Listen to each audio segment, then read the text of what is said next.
naturellement brûle, mais si un lait m'éclaircit, je ne peux que rester avec ce lait. Malgré qu'on va dire que c'est le njang, ça, je m'en fous de l'autre là. Mais que le lait donne avec ma peau, tant mieux. Pour nous, c'est une très mauvaise chose. Parce qu'il faut d'abord être naturel comme moi, tel que vous voyez. Je suis d'abord très naturel. C'est pourquoi j'aime les femmes d'abord qui sont naturelles. Pour mon avis, il ne faudrait pas avoir recours à ces produits, tout simplement parce qu'ils sont nocifs et que il peut arriver que certaines personnes veulent uniformiser leur teint. Pour ça, il faut recourir à des spécialistes, des dermatologues.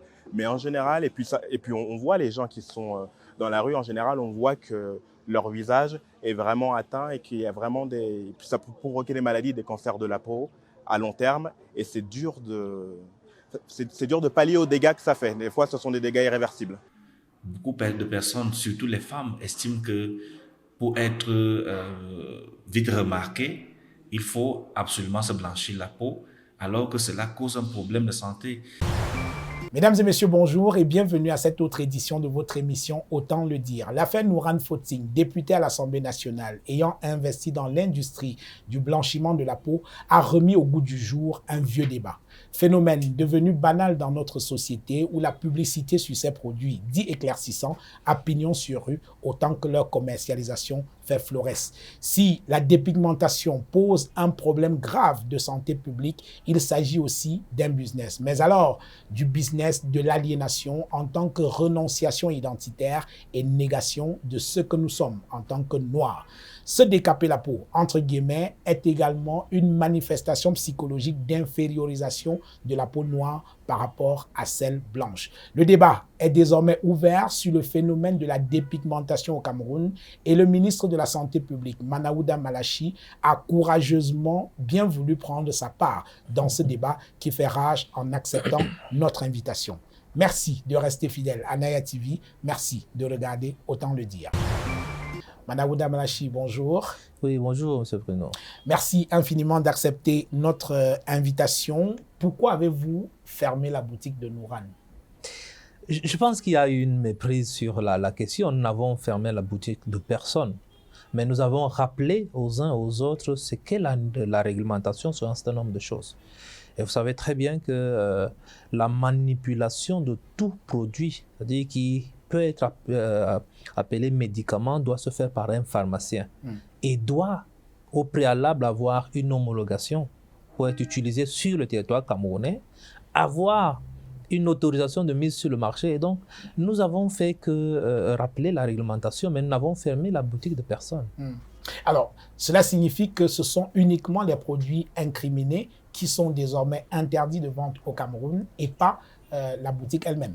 Non, déjà que nous n'avons même pas connaissance de la boutique. Oui. Qu'est-ce qui s'y vend? Je ne connais rien. Oui. Tout ce que nous avons dit, c'est que nous avons des personnes, d'ailleurs, elle n'est pas la seule, personnes qui vendent des produits qui sont censés requérir d'abord une autorisation, une homologation en territoire camerounais et une autorisation de mise sur le marché. Et ils n'en ont pas. Mais ils vendent quand même ce produit et ces produits sont dangereux pour la santé. Vous savez très bien quelle est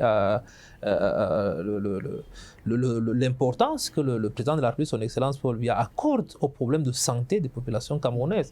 Nous ne pouvons pas nous donner le luxe de laisser ces choses se circuler comme ça. Alors, pour que ceux qui nous regardent comprennent très bien, à l'origine de ce qui est devenu pratiquement un scandale dans la société camerounaise, il y a un reportage de France 24 qui parle des effets nocifs d'une boisson dite amincissante et embellissante, commercialisée par Nourishka, l'entreprise de cosmétiques de la députée Nourane Foting. Et à la suite de ce reportage, il y a un tollé général dans l'opinion nationale et même internationale.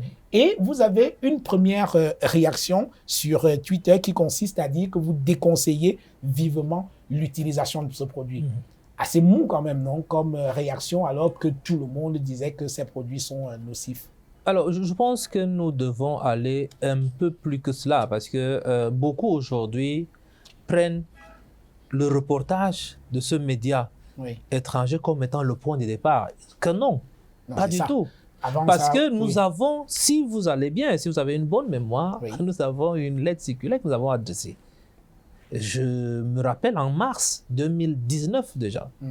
sur ce produit, sur l'interdiction de ce produit. Nous avons d'ailleurs écrit à un certain nombre d'administrations pour veiller à ce que ces produits ne rentrent pas, notamment les produits cosmétiques, ne rentrent pas dans notre territoire, sur notre territoire, sans homologation, sans autorisation. Oui. Nous sommes là bien avant le reportage, j'allais dire 3 ans avant le reportage, parce que nous avons déjà constaté le phénomène, l'ampleur du phénomène. Oui. Et nous sommes inscrits depuis lors dans cette démarche qui vise à rappeler, parce que vous savez très bien que pour une action efficace, il faut d'abord la sensibilisation, il faut la communication, il faut le rappel de la réglementation aux uns et aux autres, et maintenant passer à la répression. Oui. Donc, c'est simplement ça. Donc, ne prenons pas un reportage qui est un fait comme tous les autres d'ailleurs, comme étant le point de départ de l'action, non. Mais il n'empêche, dans l'opinion, beaucoup se demandent s'il n'y avait peut-être pas eu ce reportage de France 24, alors que Dieu sait que les médias camerounais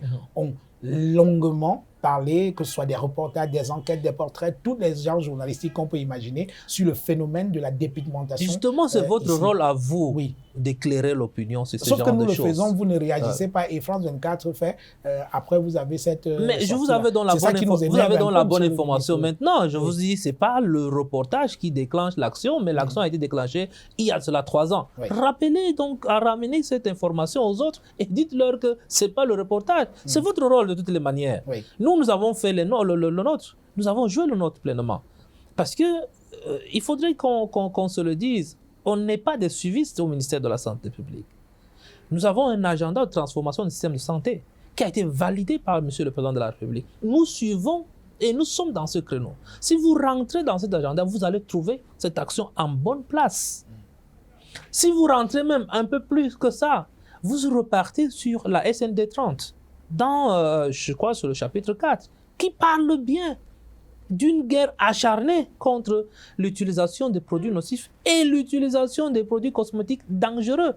Nous ne sommes pas dans un reportage là, nous sommes dans les faits, n'est-ce pas? Et donc, moi je pense que ce que vous faites en tant que journaliste, en tant que média, vous faites un travail assez fabuleux, un travail important, mais je pense qu'on attendrait que vous alliez encore plus loin que ça.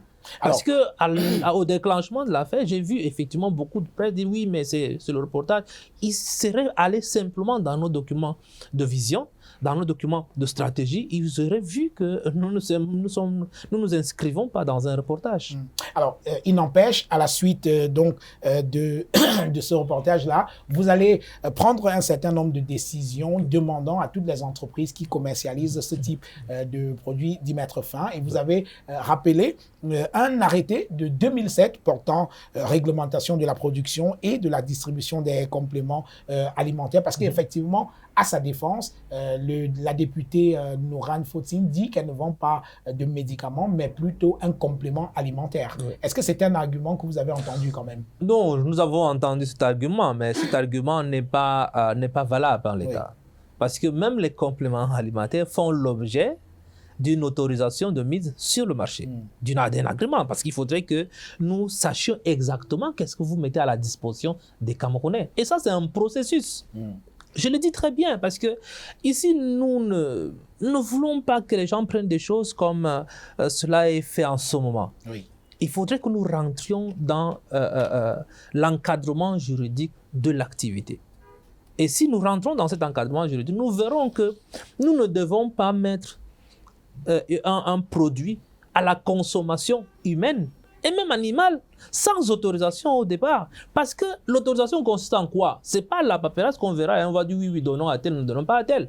Ça consiste à une vérification des composants de ce produit. Si c'est un complément alimentaire, nous voulons savoir qu'est-ce qui est dans ce complément alimentaire. Comment est-ce que cela est fabriqué? D'où ça vient? Quelles sont les certitudes que nous devons avoir? À ce moment, en connaissance de cause, nous disons, OK, vous pouvez mettre cela en la consommation humaine. Mais si ce n'est pas fait, et que vous arrivez simplement sur un marché, et on dit ça c'est un complément alimentaire, non, ça c'est des produits cosmétiques, nous avons les conséquences dans nos hôpitaux.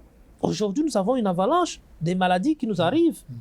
Et quand nous essayons de comprendre, nous rentrons et nous nous rendons compte qu'en fait, c'est des choses dangereuses que les gens ont consommées. C'est ça le véritable problème. Oui. Alors, d'accord, vous dites que c'est une préoccupation depuis toujours dans votre ministère, mais excusez-moi, vous circulez comme nous dans les rues de Yaoundé. J'imagine que de temps en temps, dans votre voiture de fonction, vous baissez quand même la vitre pour regarder. Je marche à pied de toute manière, rassurez-vous. Ben là, je marche à pied. Alors, je fais le tour est-ce que à pied. vous ne voyez pas les grandes affiches publicitaires qui vendent la peau blanche et il y en a à tous les coins de rue de nos grandes villes, que ce soit Yaoundé, Douala ou Bafoussam, des grandes affiches qui vendent des produits qui blanchissent la peau et tout ça. Vous ne dites rien, on continue de le faire et on continue de les vendre dans les magasins. Alors, vous nous dites quand même que vous y travaillez, monsieur le ministre. Vous posez là une question assez très très pertinente. Oui. Parce que, comme pour les faux médicaments ou les médicaments de la rue, vous posez là un problème pertinent qui appelle à la multisectorialité de la lutte. Oui. Nous ne voyons pas seulement le ministère de la Santé publique. Voyons l'ensemble de l'administration qui doit agir. Et nous sommes dans cette démarche-là. Un peu comme dans les faux médicaments, le premier ministre chef du gouvernement a mis en place une stratégie nationale de lutte contre les faux médicaments. Nous sommes en train de rentrer dans cette affaire également pour que chaque administration puisse jouer son rôle. Et si vous avez bien vu le communiqué que nous avons rendu public, la première, j'allais dire comme ça, le premier acteur que nous avons cité, nommément, c'est les collectivités territoriales décentralisées. Parce que nous voyons cela sur les territoires des communautés, territoires décentralisés, mais on ne voit pas d'activité, on ne voit pas d'action de leur part. Deux fois pire même, ils prennent le droit de place dans les marchés pour vendre ce genre de choses. Alors nous disons non, nous devons tous ensemble, toutes les administrations. En clair, il y a des actions qui ne relèvent pas de votre responsabilité en tant que ministre de la Santé. C'est clair que nous devons ensemble, c'est l'ensemble des administrations qui doivent le faire. Je peux citer plusieurs exemples comme ça. Nous avons parlé il y a cela quelque temps du choléra. Le choléra ne relève pas que du ministère de la Santé publique. Nous gérons, j'allais dire, les conséquences de quelque chose. Et donc, nous devons, dans une action concertée, une action globale de toutes les administrations, conjuguer et aller ensemble pour pouvoir dire non à ce genre de choses. Alors, Manaouda Malachi, avant de venir à cet entretien avec vous, j'ai fait un tour dans quelques magasins de la ville de Yaoundé et même quelques petites parfumeries et j'ai vu qu'on continue de vendre des produits décapants sans pitié. Alors, est-ce que vous avez une idée d'à peu près combien de produits décapants il existe dans nos boutiques?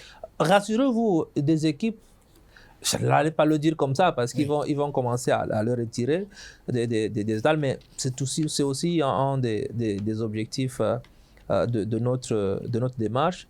Des équipes sont à pied d'œuvre. Nous avons constitué des équipes sur l'ensemble du territoire.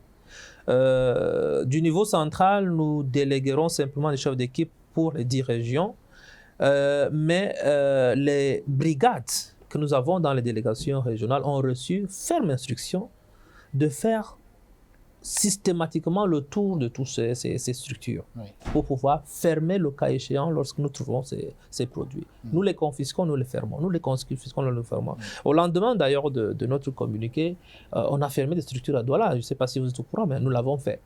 Cela s'ajoute au contrôle de routine que l'inspection générale en charge des questions de pharmacie et de laboratoire fait régulièrement sur l'ensemble du territoire. Donc, rassurez-vous, nous allons peut-être progressivement, graduellement, mais nous avons atteint une vitesse qui nous permet de dire qu'ils ne vont plus être dans cette zone de confort. Ils doivent sortir de leur zone de confort. Est-ce que vous pouvez me donner à peu près un chiffre du nombre de produits décapants ou bien du nombre de produits Njansang? Vous savez ce que c'est, le Njansang? Ça vous dit quelque chose dit? Oui, on entend parler. On entend parler de Njansang pour la cuisine, généralement. Ah non, le Njansang c'est un ingrédient qu'on met dans la cuisine. C'est pour se décaper la peau. Ah, d'accord. Ah, vous voyez, hein, vous n'êtes pas avec nous, monsieur le ministre. Si, bien entendu. Parce qu'en réalité, vous savez que les mots ont un sens. Oui.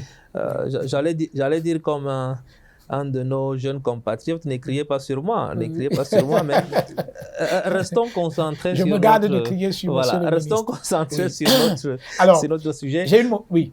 Alors, nous ne Allez-y. pouvons pas vous donner un chiffre parce Oui. que c'est des produits variés. Oui. Et des fois, vous trouvez simplement des principes interdits dans un produit. Oui. Et donc, ce n'est pas comme un comprimé où on va te dire c'est le paracétamol ici ou c'est l'efferalgan. Non, des fois, c'est une composition, c'est une mixture.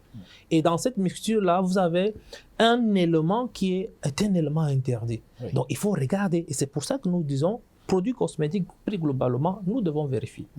Alors, j'ai une mauvaise nouvelle à vous annoncer parce que j'ai effectivement fait, comme je vous le disais, le tour des parfumeries et quelques grandes surfaces et je me suis rendu compte que le bon vieux Caribou, qui est l'ancêtre un peu des produits décapants au Cameroun, est désormais passé de mode et les gens sont passés, ont passé la vitesse supérieure. Et les noms sont assez pittoresques. Je vais vous en citer quelques-uns. Nous en avons recensé, j'en ai recensé une soixantaine de produits encore en circulation dans nos marchés. Retenez-vous, monsieur le ministre, Immédiat Clair, 36 heures. 36 heures propres, Carreau Clair, Zéro Tache, Mané, Bébé Clair, Perfect White, White Now, 72 heures, Rapide Clair, Le Mont Clair, White Secret, Gluta White, White Now, glutathione et alpha-abutine, 48 heures corrector, huile Terminator, thym brésilien, thym jaune, piment doux, la clair, Magic Clair, jaune d'œuf, Clair Express, Métis Express, Saka, etc.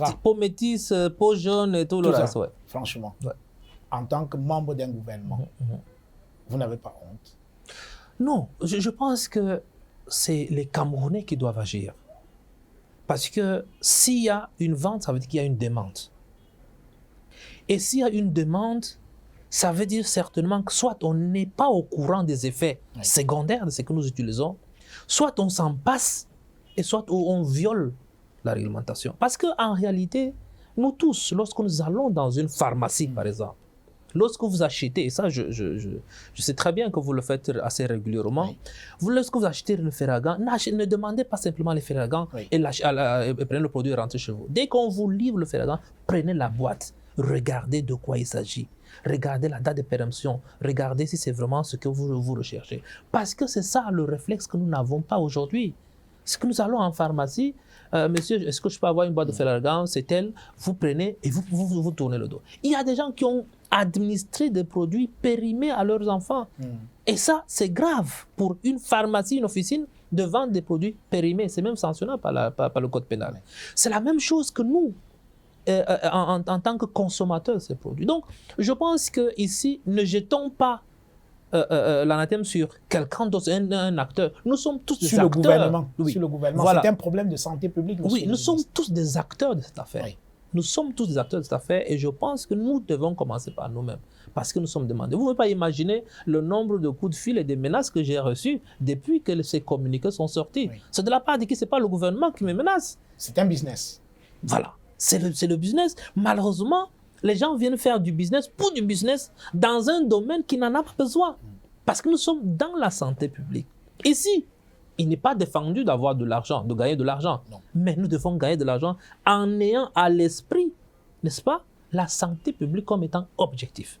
On ne fait pas, et ça je suis désolé de le dire assez clairement, on ne fait pas dans le domaine de la santé du business pour du business. Non, c'est interdit ici. C'est interdit ici. Faites votre business, certes, mais avec pour objectif principal la santé publique.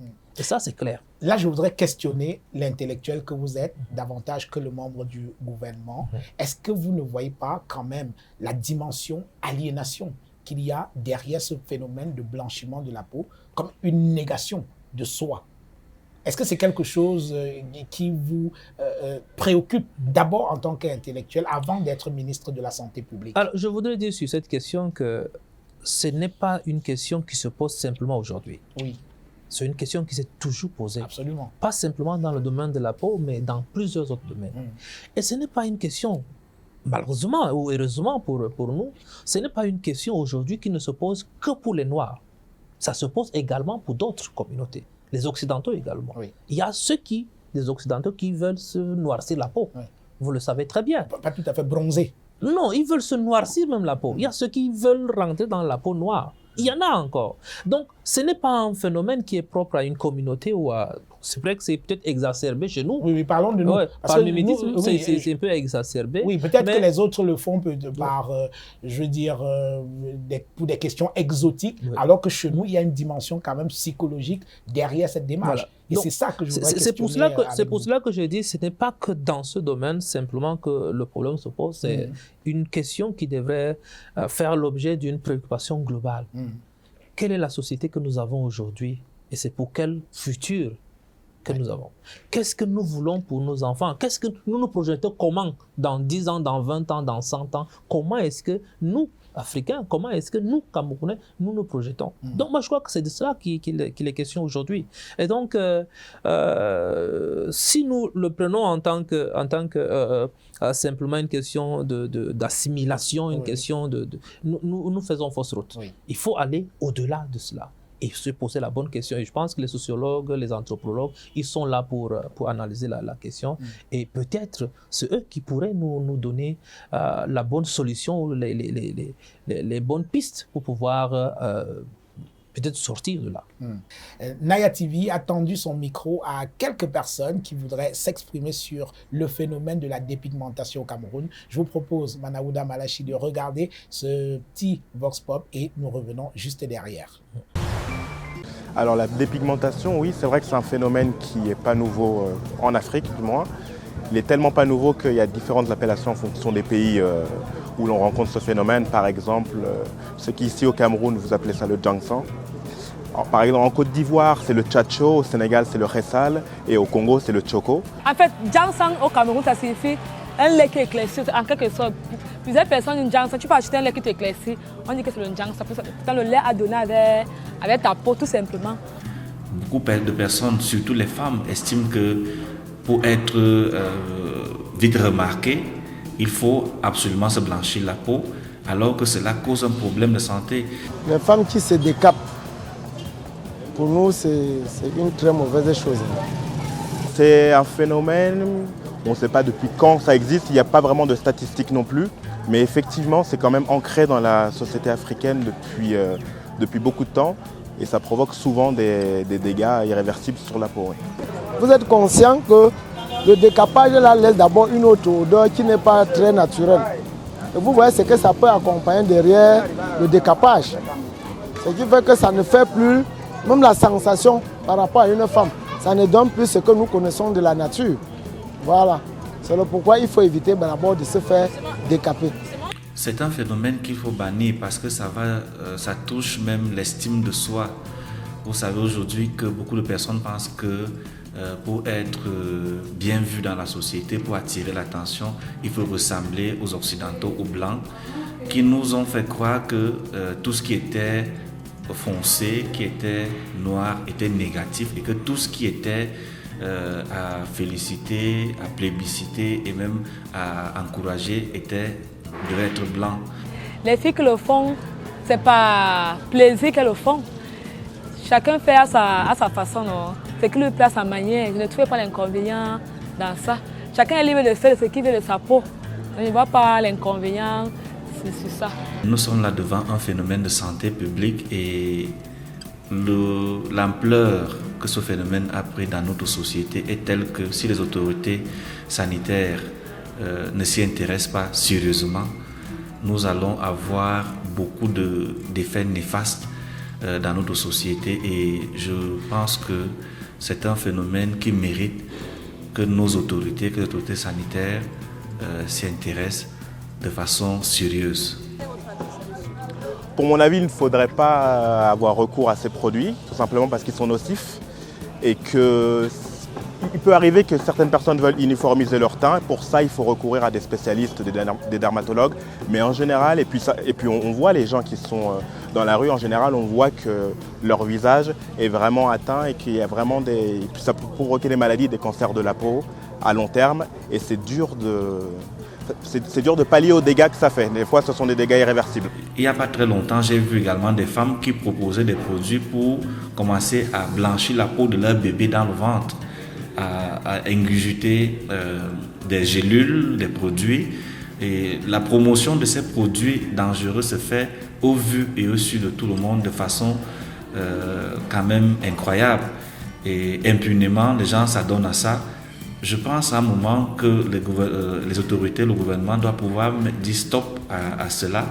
Ces produits dangereux ne peuvent pas être en libre circulation, en vente libre, alors que nous sommes là face à un problème de santé publique. Je suis naturellement brûle, mais si un lait m'éclaircit, je ne peux que rester avec ce lait. Malgré qu'on va dire que c'est le njang, je m'en fous de l'autre là. Mais que le lait donne avec ma peau, tant mieux.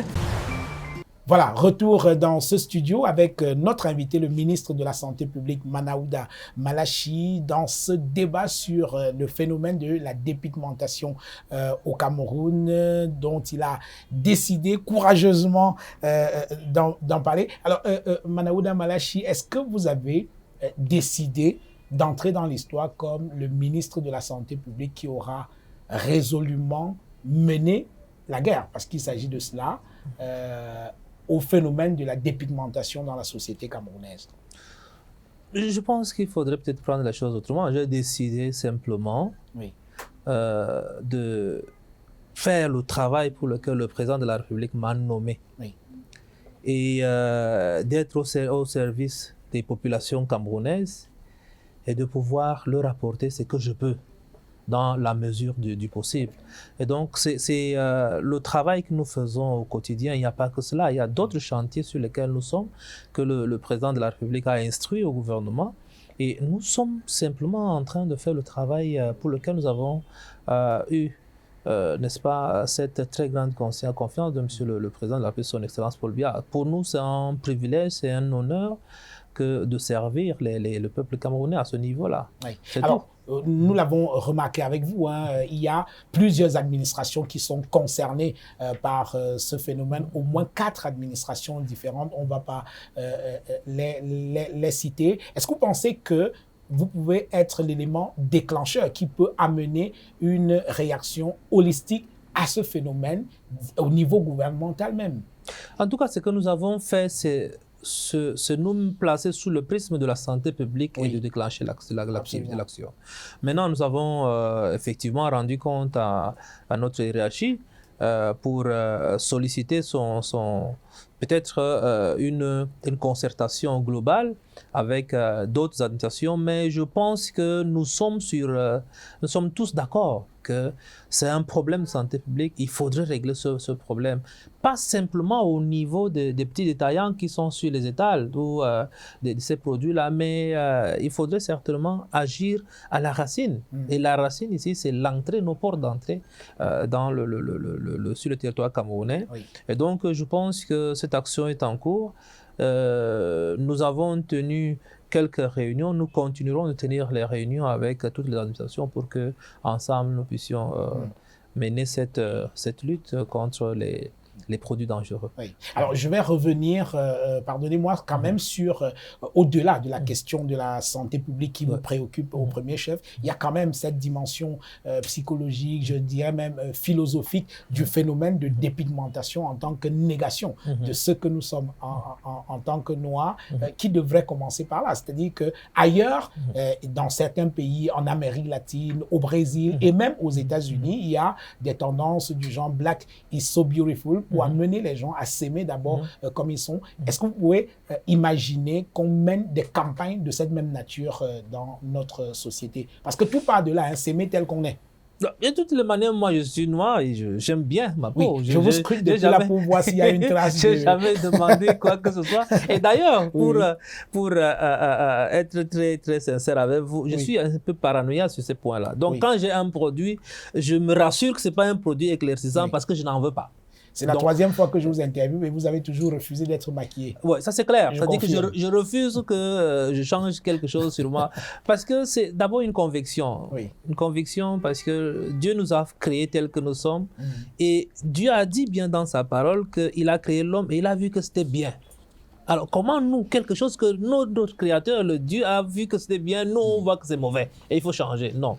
Moi, je pense que c'est pas cela. Mais je dirais qu'effectivement, nous avons cette réflexion à mener et j'ai convoqué tout à l'heure les les sociologues, les psychologues même, des anthropologues. Je pense qu'on peut les mettre tous autour d'une table et ça peut nous donner des pistes de solutions. Ça, c'est à long terme globalement, mais Absolument. à court terme, nous sommes en train de dire il faut que nous sensibilisons plus, il faut que nous donnions plus parce que aujourd'hui, les gens y vont sans savoir exactement qu'est-ce qu'ils prisent en cours. Oui, les implications. Est-ce que vous savez très bien que ces produits cosmétiques dangereux peuvent aller jusqu'à créer l'infertilité? C'est ce que les gens ne savent pas.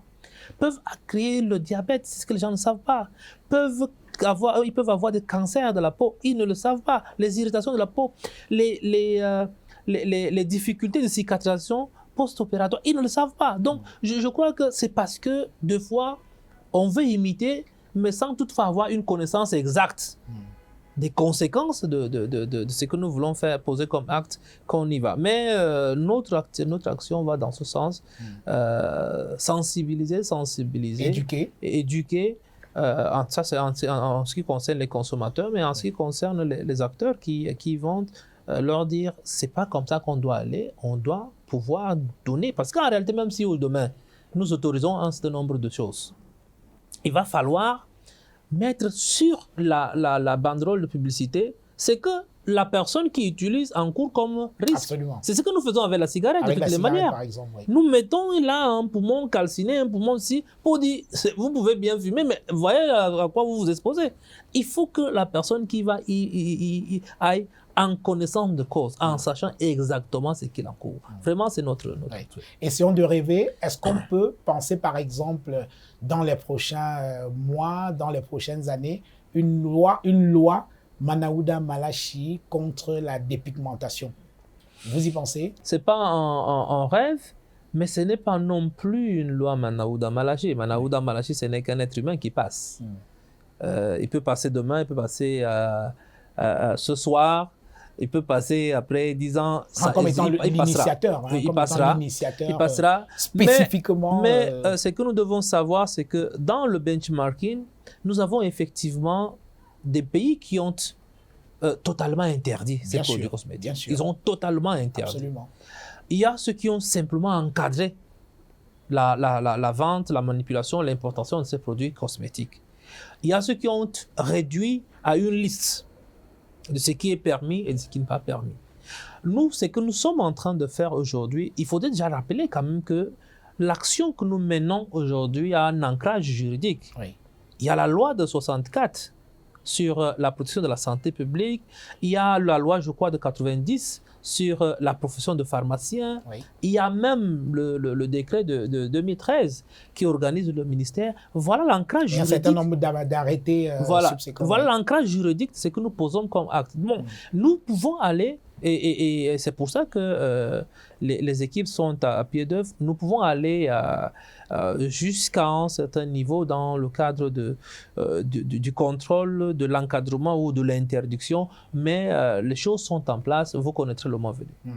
Avant de sortir de cette émission, je voudrais profiter quand même de votre présence sur notre plateau pour prendre l'état de santé de votre ministère. On l'a appris ces dernières semaines, des appels à la grève dans les hôpitaux publics. Alors, comment ça va? Non, ça va très bien, nous sommes entendus. Vous savez très bien que, d'ailleurs, ça c'était des prescriptions de Monsieur le Président de la République, son Excellence Paul Biya, ne pas considérer les syndicats comme étant des ennemis ou c'est pas des gens qui ne nous veulent pas du bien, c'est des partenaires sociaux. Et donc, avec qui il faut maintenir un dialogue permanent. Nous sommes dans ce processus.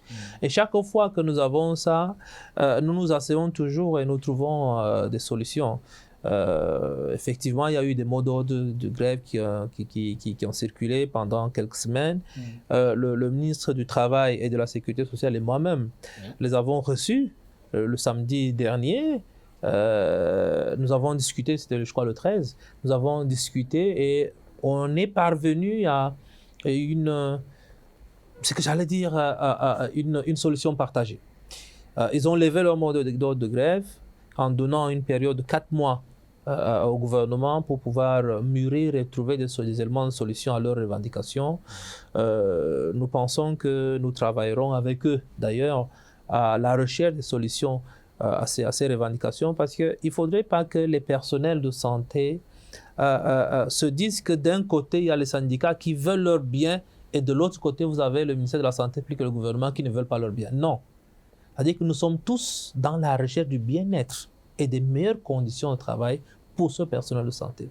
Maintenant, ça peut ne pas arriver tout de suite, Oui. parce que c'est un processus. Mais nous sommes tous à la recherche, c'est-à-dire que ce soit ces syndicats, que ce soit nous-mêmes ou le gouvernement dans son ensemble, recherche des conditions, n'est-ce pas, recherche des pistes de solutions à chacune de ces revendications. Ce qui a été de notre compétence ou ce qui est faisable assez rapidement, nous l'avons fait. Sur ce point, nous sommes tombés tous d'accord que des avancées notoires ont été observées pendant ces 2-3 dernières années au ministère de la Santé publique. Et je crois que cela les a mis dans une disposition d'esprit de mieux accompagner notre action dans ce département ministériel.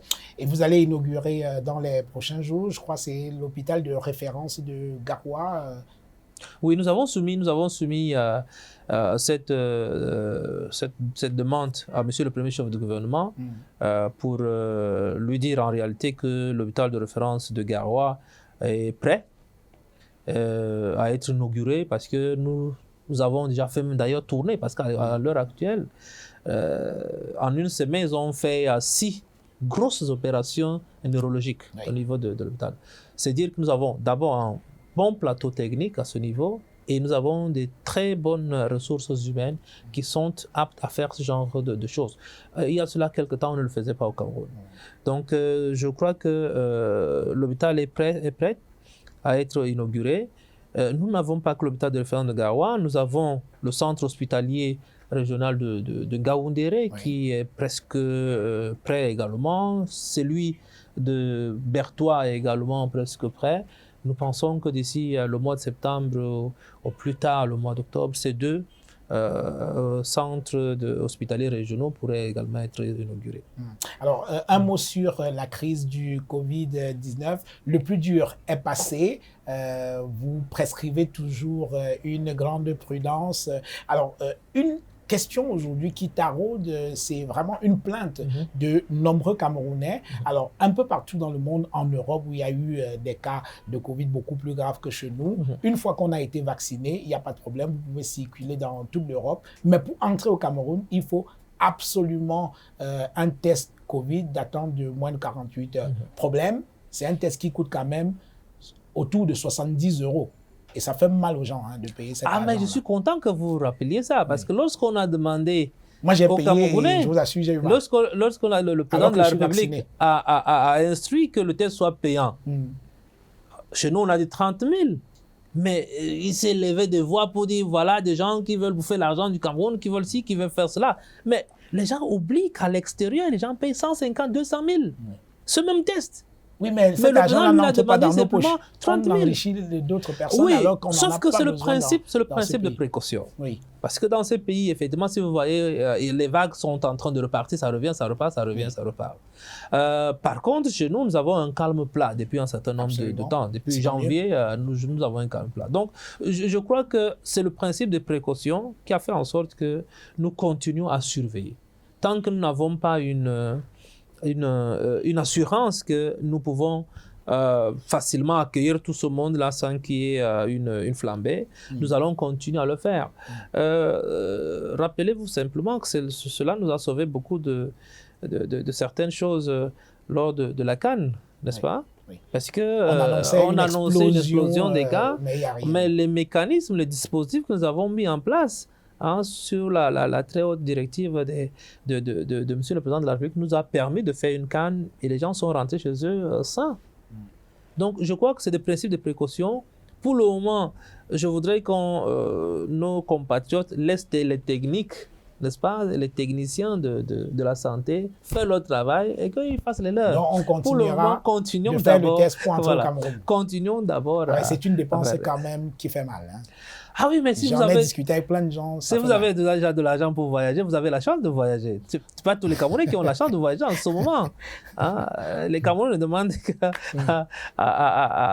se mouvoir, même ne serait-ce qu'à l'intérieur. Non, je pense que vous pouvez le faire.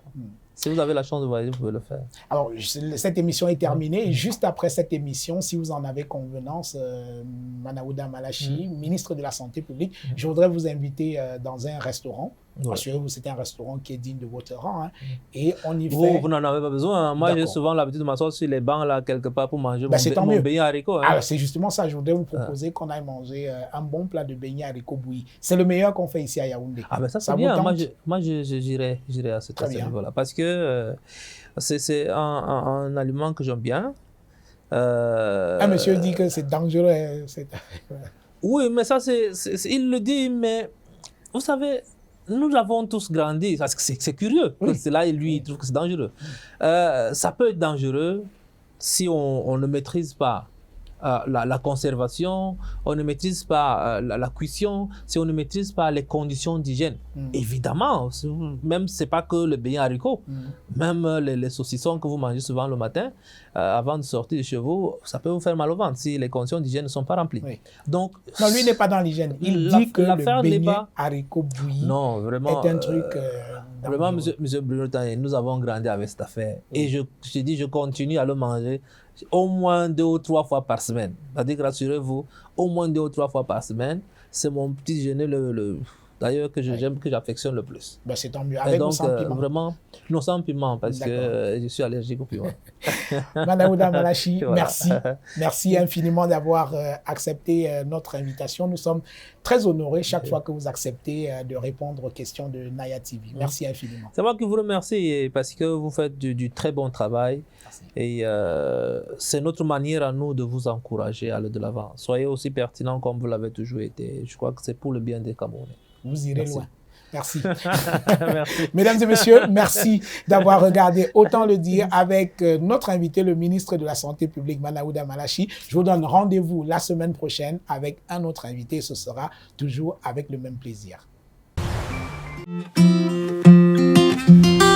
Bonjour, vous avez aimé la saison 1 de votre émission Autant le dire spécial Diaspora, vous allez adorer la saison 2. Vous êtes chef d'entreprise, universitaire, entrepreneur, avocat, médecin, sportif. Vous êtes d'origine camerounaise et vivez en France, en Suisse, en Belgique, en Allemagne, en Italie, en Espagne et un peu partout en Europe. L'équipe de Naya TV vient à votre rencontre en décembre 2022. Parlez-nous de vous, racontez-nous votre trajectoire et inspirez la jeunesse camerounaise. Inscrivez-vous et retrouvons-nous bientôt.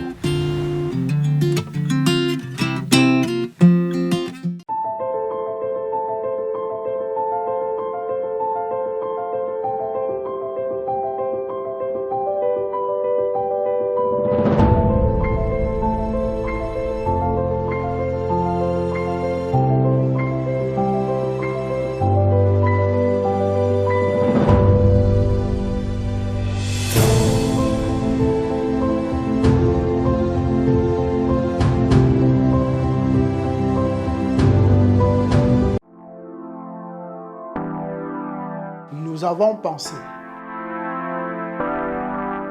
Pour mieux répondre à vos attentes, nous avons rehaussé le standing.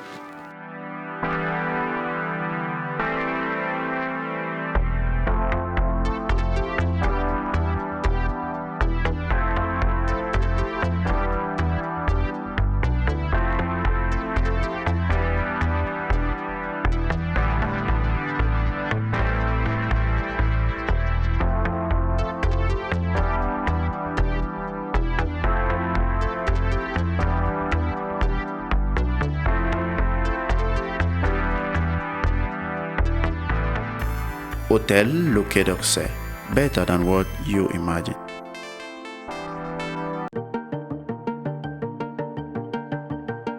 Bienvenue chez Bill Automobile. Bill Automobile est une entreprise spécialisée dans l'achat et l'expédition professionnelle des véhicules et engins vers le continent africain. Bill Automobile vous donne également la possibilité de faire du groupage à destination du Cameroun et surtout met à votre disposition un espace de stockage sécurisé. Bill Automobile, l'envie de vous servir.